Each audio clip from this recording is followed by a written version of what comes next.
Hi అండి, నేను మీ Mani. Welcome back to meal time with Mani. మనం ఇంట్లోనే తక్కువ ఖర్చుతో ఫ్రెష్గా పర్ఫెక్ట్ కొబ్బరి పాలను ఈజీగా ఎలా ప్రిపేర్ చేసుకోవచ్చో ఇప్పుడు మనం ఈ వీడియోలో చూద్దాం. ఒక లైక్ కొట్టి స్కిప్ చేయకుండా చివరి వరకు చూడండి. ఈ పాలను చాలా రెసిపీస్లో, అంటే మనం స్పెషల్గా చేసుకునే పలావ్, కొబ్బరి అన్నం, కర్రీస్, ఇంకా స్వీట్స్లో యూజ్ చేసుకోవచ్చండి. ఇది pure plant based wagon milk కావడం వల్ల ఎవరికైతే డైరీ ప్రొడక్ట్స్ అంటే ఎలర్జీ ఉంటుందో వాళ్ళు ఈ పాలను నార్మల్ పాలకు ఆల్టర్నేటివ్గా యూజ్ చేసుకోవచ్చు. ముందుగా కొబ్బరికాయను ఎలా సెలెక్ట్ చేసుకోవాలో చూద్దాం. మనం తీసుకునే కొబ్బరికాయ మరీ లేతది కాకుండా మరీ ముదరది కాకుండా ఉండేలా చూసుకోవాలి. అంటే కాయను ఊపినప్పుడు నీళ్లు మోగాలి. అలాంటి కాయ అయితేనే కొబ్బరి పాలకు పర్ఫెక్ట్గా ఉంటుంది. నిలవ కొబ్బరి ముక్కలతో చేసే పాల కంటే ఫ్రెష్గా అప్పటికప్పుడు కొట్టిన కాయతో చేసిన పాలు చాలా టేస్టీగా ఉంటాయి. ముందుగా కొబ్బరికాయ పగలకొట్టి ఆ నీళ్లు తాగి చల్లబడండి. Just kidding. ఇప్పుడు చెప్పు నుండి కొబ్బరిని వేరు చేసి చిన్న చిన్న ముక్కలుగా కట్ చేసుకోవాలి. లేదా మీకు వీలైతే ఈ కొబ్బరిని తురుముకోండి. ఈ చిన్న ముక్కలను శుభ్రంగా కడుక్కొని మిక్సీ జార్లో వేసుకుని ముందుగా వాటర్ వేయకుండా తురుము అయ్యే వరకు మిక్సీ పట్టుకోవాలి. ఇప్పుడు ఈ తురుములో కొద్దిగా నీళ్లు పోసుకుని వీలైనంత మెత్తగా నలిగేటట్టు 2 నుంచి 3 నిమిషాలు మిక్సీ పట్టాలి.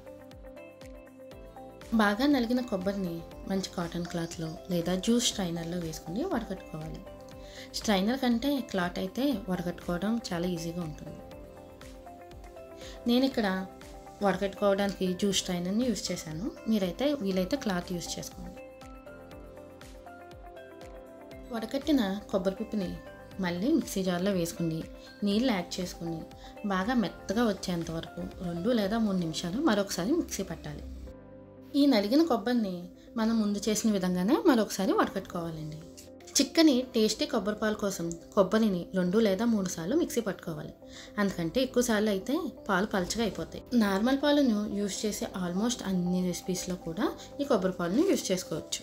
ఈ కొబ్బరి పాలను రెసిపీస్లో వేయడం వల్ల రెసిపీస్కి మరింత రుచిని, ఫ్లేవర్ని యాడ్ చేస్తుందండి.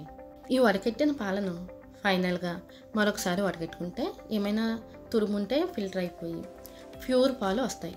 అంతే అండి, స్వచ్ఛమైన చిక్కని కొబ్బరి పాలు రెడీ అయిపోయాయి. నేను నీళ్లను తక్కువగా తీసుకోవడం వల్ల పాలు ఎంత చిక్కగా వచ్చాయో చూడండి.